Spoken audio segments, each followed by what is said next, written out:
बिस्मिल्लाहिर्रहमानिर्रहीम। मेरी माँ ने मेरी बीवी से कहा कि आज खाना तुम बनाओगी। जिसने खुद उठ के कभी पानी का गिलास भी नहीं पिया था, उसे मेरी माँ ने हुक्म दिया। वो उठी, जैसे तैसे करके 3-4 घंटे लगाए और खाना बनाया, मगर नमक मिर्च उस टेस्ट के मुताबिक नहीं थे जिसे परफेक्ट कहा जाता।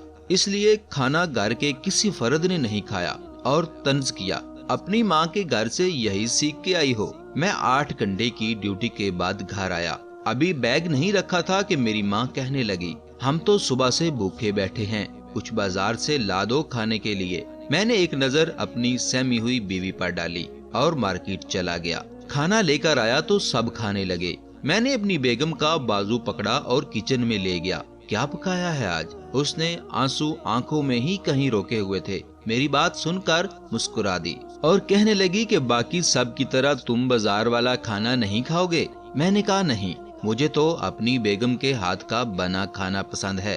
उसने किचन में मेरे लिए खाना लगा दिया। जब मैंने खाना चखा तो इतना भी बदज़ायका नहीं था कि खाया ही न जाता, मगर उसे इतना मार्जिन ही नहीं दिया गया कि वो अपनी गलती ठीक कर लेती। कसूर मेरी बीवी का भी नहीं था, वो तो मास्टर कर रही थी और शादी हो गई। उसे तालीम ने घरदारी की फुर्सत ही नहीं दी। और कसूर मेरी माँ का भी नहीं था, जिसने हाउस वाइफ बन के सारी जिंदगी अपने बच्चों के लिए अच्छा खाना बनाया था।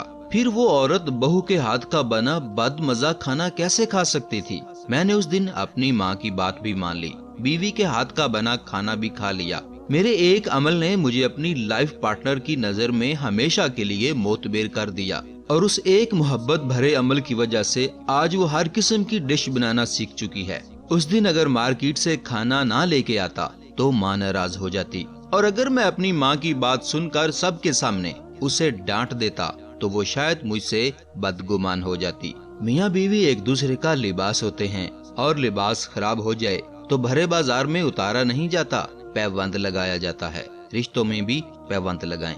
नाज़रीन, मजीद ऐसी वीडियोस देखने के लिए प्लीज हमारे चैनल को सब्सक्राइब कर लें। इजाजत दीजिए, अल्लाह हाफिज।